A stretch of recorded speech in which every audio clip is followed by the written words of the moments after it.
Coming up this week, freshmen and sophomores. You have a big test coming up. We'll tell you all the details.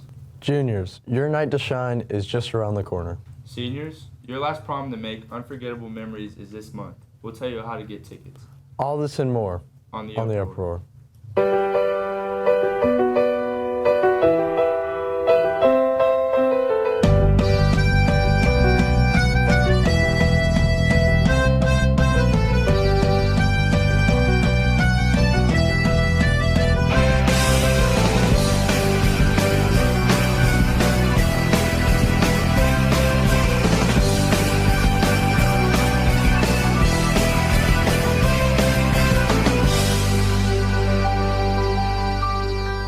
Good afternoon, Jags. All of us here at UpRoar Media hope you had a fun and restful spring break. One of the few changes we think you'll notice is our new news desk. We would like to thank Christian Garman, Jack Canavan, and everyone at Channel 3 News for donating this awesome set piece to us. Earlier last month, UpRoar Media got a behind-the-scenes look at the Channel 3 studios and learned the ins and outs of news production. During the studio tour, we got to see the news created live during the 11 o'clock broadcast, as well as try out some of the equipment ourselves. It was definitely interesting to see all of the teamwork that is involved to produce a professional product. Thank you again to Channel 3.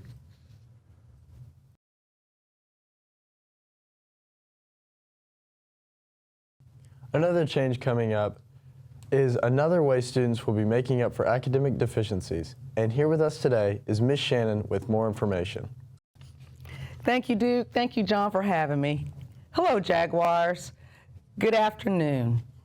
Over the break, I ran some reports, and we feel in order to ensure students are held accountable for their behavior and for grades this semester, we're going to have to make some changes. So Jaguars, listen up.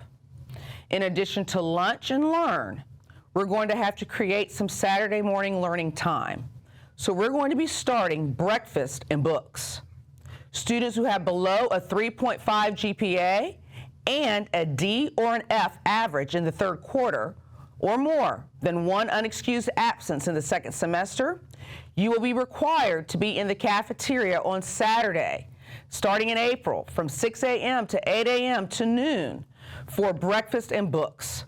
Students who miss this opportunity will be required to attend the following 2 Saturdays. Be on the lookout for an email and a call out on Tuesday for those on the list. We'll see you there for breakfast and books. Thank you, Ms. Shannon. I'm sure glad I'm not on that list. Well, speaking of academics, the FAST ELA writing test will be this week. Freshmen will be taking their writing test on Tuesday, while sophomores will be taking theirs on Wednesday. Be sure to fully charge your Chromebook and get a good night's sleep the night before. Be sure to check with your English teacher for testing locations. Criminal justice leaders will be traveling to Orlando on Wednesday to participate and compete in the state conference. Our own William Day caught up with Mr. Gilreath for an in-depth look at our Criminal Justice Academy. Here at West Florida, we have a multitude of academies, and one of those academies is criminal justice. Today we're here to take a closer look at it, talk to the students and the teacher, and learn the core values of criminal justice.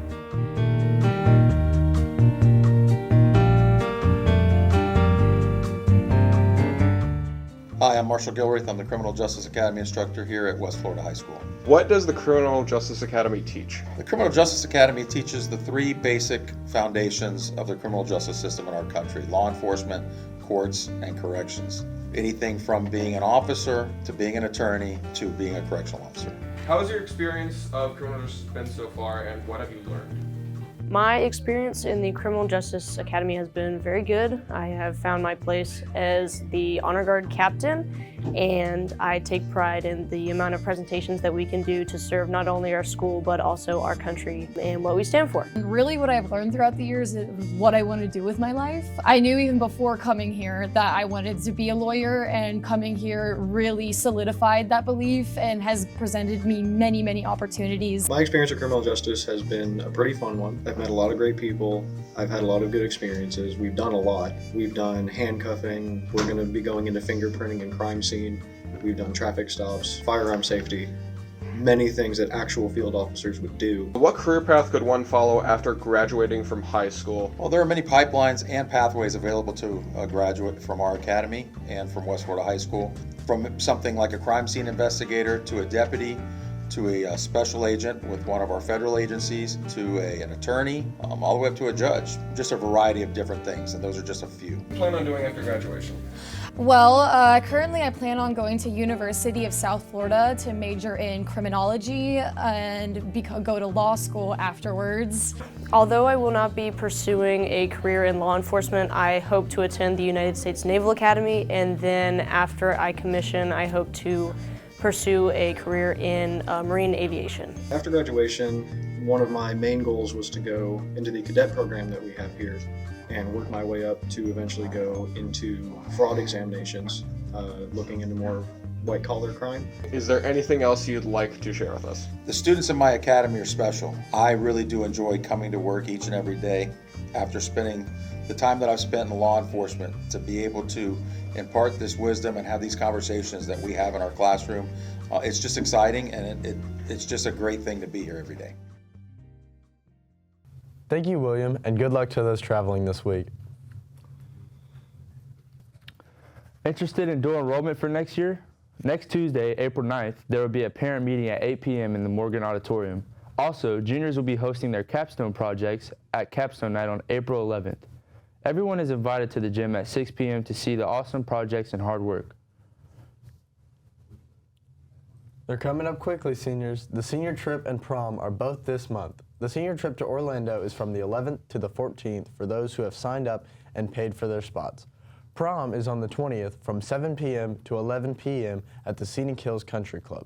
Tickets are now available for $40, but get them soon because prices will go up the closer it gets to prom. And now let's turn it over to Ayla to see what happened this week in history.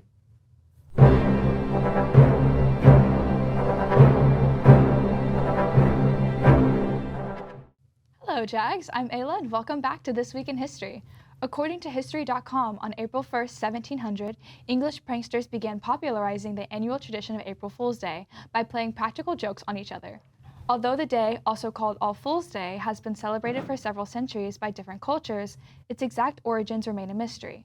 Some historians speculate that April Fool's Day dates back to 1582, when France switched from the Julian calendar to the Gregorian calendar, also as called for by the Council of Trent in 1563.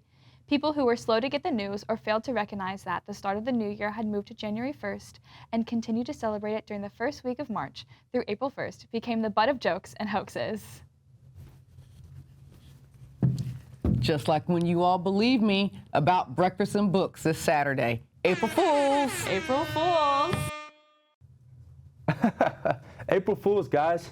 But don't be a fool and miss out on some great games coming up this week. Here's LJ with some more on where we are and what to expect on sports.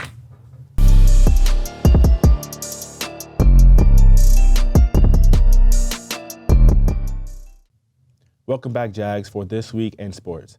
Over the break, our baseball team went 1-1 with a tough win over Escambia High and a tough loss against Daphne.